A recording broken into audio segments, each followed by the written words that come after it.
Hello friends, ಅಸ್ಸಲಾಮ್ ಅಲೈಕುಮ್, ನಮಸ್ಕಾರ. ಹೇಗಿದ್ದೀರಾ ಎಲ್ಲರೂ? Welcome back to sin free kitchen. ನಾನಿವತ್ತು ವೆಜ್ ಬಿರಿಯಾನಿ ರೆಸಿಪಿಯನ್ನು ನಿಮ್ಮೊಂದಿಗೆ ಶೇರ್ ಮಾಡ್ತಿದ್ದೀನಿ. ಇದಕ್ಕೆ ಮೊದಲಿಗೆ ನಾನು ಒಂದು ಕುಕ್ಕರ್ ತೊಗೊಂಡು ಅದಕ್ಕೆ ಈ ಸ್ಪೂನಲ್ಲಿ 2 ಸ್ಪೂನ್ ಆಗುವಷ್ಟು ಸನ್ಫ್ಲವರ್ ಆಯಿಲನ್ನು ಹಾಕಿದ್ದೀನಿ. ನಾನು 2 ಗ್ಲಾಸ್ ಅಕ್ಕಿಯಿಂದ ಮಾಡ್ತಿರೋದು.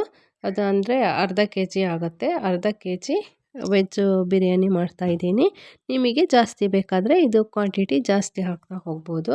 ನಾನೀಗ 2 ಗ್ಲಾಸ್ ಅಕ್ಕಿಗೆ ಈಗ 2 ಸ್ಪೂನ್ ಆಗುವಷ್ಟು ಅದರಲ್ಲಿ ಸನ್ಫ್ಲವರ್ ಆಯಿಲ್ ತೊಗೊಂಡಿದ್ದೀನಿ. ಮತ್ತು ಒಂದು ಸ್ವಲ್ಪ ಲವಂಗವನ್ನು ಹಾಕಿದ್ದೀನಿ. ಮತ್ತು ಒಂದು 3 ರಿಂದ 4 ಏಲಕ್ಕಿ ಮತ್ತು ಒಂದು ಸ್ವಲ್ಪ ಚಕ್ಕೆನ ಹಾಕಿ ಅದನ್ನು ನಾನು ಫ್ರೈ ಮಾಡ್ತೀನಿ. ಇದಕ್ಕೆ ನಾನು ಒಂದು ಸಣ್ಣದಾಗಿ ಕಟ್ ಮಾಡಿದ ಈರುಳ್ಳಿನೂ ಹಾಕಿ ಅದನ್ನು ಗೋಲ್ಡನ್ ಬ್ರೌನ್ ಆಗುವವರೆಗೆ ಫ್ರೈ ಮಾಡಬೇಕು. ನೋಡಿ, ಇದು ಇಷ್ಟು ಫ್ರೈ ಆದರೆ ಸಾಕು.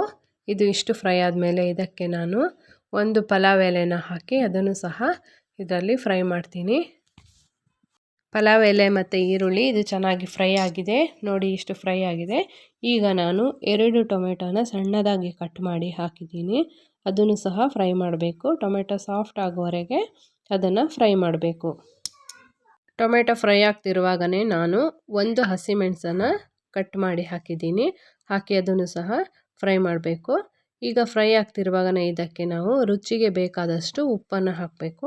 ನಾನು ನೋಡಿ ಈ ಸ್ಪೂನಲ್ಲಿ ಇದು 1 ಸ್ಪೂನ್ ಆಗುವಷ್ಟು ಉಪ್ಪನ್ನು ಹಾಕಿದ್ದೀನಿ. ಇದು ಉಪ್ಪು ಜಾಸ್ತಿ ಏನು ಹಾಕೋದು ಬೇಡ, ಇಷ್ಟು ಹಾಕಿದ್ರೆ ಸಾಕು. ಹಾಕಿದ್ದೀನಿ. ಇದನ್ನು ಹಾಕಿ ಫ್ರೈ ಮಾಡಬೇಕು. ಇದು ಉಪ್ಪು ಹಾಕಿದರೆ ಟೊಮೆಟೊ ಸಾಫ್ಟಾಗಿ ಫ್ರೈ ಆಗುತ್ತೆ. ಅದಕ್ಕೆ ಹಾಕಿ ಅದನ್ನು ಫ್ರೈ ಮಾಡ್ತೀನಿ. ಈಗನೇ ಇದಕ್ಕೆ ನಾವು 2 ಸ್ಪೂನ್ ಆಗುವಷ್ಟು ಶುಂಠಿ ಬೆಳ್ಳುಳ್ಳಿ ಪೇಸ್ಟನ್ನು ಹಾಕಬೇಕು. ಹಾಕಿ ಅದನ್ನು ಚೆನ್ನಾಗಿ ಫ್ರೈ ಮಾಡಬೇಕು.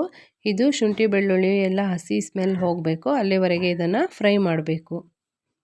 ಈಗ ಚೆನ್ನಾಗಿ ಫ್ರೈ ಆಗಿದೆ ನೋಡಿ. ಈಗ ಇದಕ್ಕೆ ಅರ್ಧ ಸ್ಪೂನ್ ಆಗುವಷ್ಟು ಅಚ್ಚ ಖಾರದ ಪುಡಿನ ಹಾಕಿದ್ದೀನಿ. ಇದು ತುಂಬ ಖಾರ ಇಲ್ಲ, ಖಾರ ನೋಡ್ಕೊಂಡು ಹಾಕಿ. ಜಾಸ್ತಿ ಬೇಕಾದರೆ ಜಾಸ್ತಿ ಹಾಕ್ಬೋದು, ಕಮ್ಮಿ ಬೇಕಾದರೆ ಕಮ್ಮಿ ಹಾಕ್ಬೋದು. ಇದಕ್ಕೇ ಒಂದು 2 ಸ್ಪೂನ್ ಆಗುವಷ್ಟು ಧನಿಯಾ ಪೌಡ್ರು ಮತ್ತು ಒಂದು ಸಣ್ಣ ಸ್ಪೂನಲ್ಲಿ 1 ಸ್ಪೂನ್ ಆಗುವಷ್ಟು ಇದಕ್ಕೆ ಅರಿಶಿಣದ ಪುಡಿ ಮತ್ತು ಒಂದು ಸ್ವಲ್ಪ ಗರಂ ಮಸಾಲೆ ಪುಡಿನ ಹಾಕಿ ಇದನ್ನು ಚೆನ್ನಾಗಿ ಮಿಕ್ಸ್ ಮಾಡಬೇಕು. ಇದಕ್ಕೆ ಸಣ್ಣದಾಗಿ ಕಟ್ ಮಾಡಿಟ್ಟ ಬೀನ್ಸ್, ಕ್ಯಾರೆಟ್, ಕ್ಯಾಬೇಜ್, ನವಿಲುಕೋಸು, ಬಟಾಣಿ ಮತ್ತು ಸುಲಿಯೋ ಕಾಳು, ಆಲೂಗಡ್ಡೆ, ನಿಮಗೆ ಯಾವ ತರಕಾರಿ ಬೇಕೋ ಆ ತರಕಾರಿನ ಹಾಕ್ಬೋದು. ನಾನು ಇದಕ್ಕೆ ಇಷ್ಟ ಹಾಕಿದ್ದೀನಿ. ಇದಕ್ಕೆ ತರಕಾರಿ ತುಂಬ ಹಾಕಿದ್ರೆ ತುಂಬ ಟೇಸ್ಟಾಗಿರುತ್ತೆ.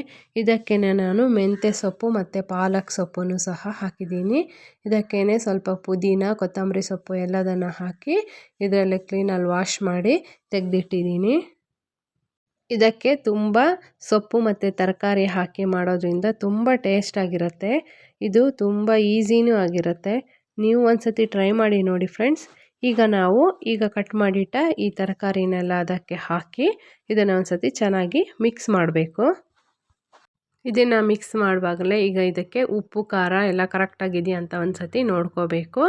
ಈಗ ನೋಡಿ, ಇದು ಒಂದು ಸ್ವಲ್ಪ ಹೊತ್ತು ಕುದಿಯೋಕ್ಕೆ ಬಿಡಬೇಕು. ಹೀಗೆ ಮಿಕ್ಸ್ ಮಾಡಿ ಒಂದು ಸ್ವಲ್ಪ ಹೊತ್ತು ಕುದಿಯೋಕ್ಕೆ ಬಿಡಬೇಕು. ಇದು ಹೀಗೆ ಕುದೀತಿರುವಾಗಲೇ ಇದಕ್ಕೆ ನಾವು ಕ್ಲೀನಲ್ಲಿ ವಾಶ್ ಮಾಡಿದ ಅಕ್ಕಿನ ಹಾಕಬೇಕು. ಹಾಕಿ ಇದಕ್ಕೆ ನಾವು 1 ಗ್ಲಾಸ್ ಅಕ್ಕಿಗೆ 2 ಗ್ಲಾಸ್ ನೀರು, ಆ ಲೆಕ್ಕದಲ್ಲಿ ನಾನು 2 ಗ್ಲಾಸ್ ಅಕ್ಕಿ ಹಾಕಿದ್ದೀನಿ. ಅದಕ್ಕೆ 4 ಗ್ಲಾಸ್ ಆಗುವಷ್ಟು ನೀರನ್ನು ಹಾಕಿದ್ದೀನಿ. ಹಾಕಿ ಇದನ್ನು ಚೆನ್ನಾಗಿ ಮಿಕ್ಸ್ ಮಾಡಬೇಕು. ಈಗ ಇನ್ನೊಂದು ಸರಿ ಇದಕ್ಕೆ ಉಪ್ಪು ಖಾರ ಎಲ್ಲ ಕರೆಕ್ಟಾಗಿದೆಯಾ ಅಂತ ನೋಡಿಕೊಂಡು, ಈಗ ನಾನು ಇದಕ್ಕೆ ಉಪ್ಪು ಖಾರ ಎಲ್ಲ ಕರೆಕ್ಟಾಗಿದೆ. ಈಗ ಇದ್ರದ್ದು ಲಿಡ್ ಕ್ಲೋಸ್ ಮಾಡಿ 2 ವಿಷಲ್ ಆಗೋವರೆಗೆ ಇದನ್ನು ಬೇಯಿಸಬೇಕು.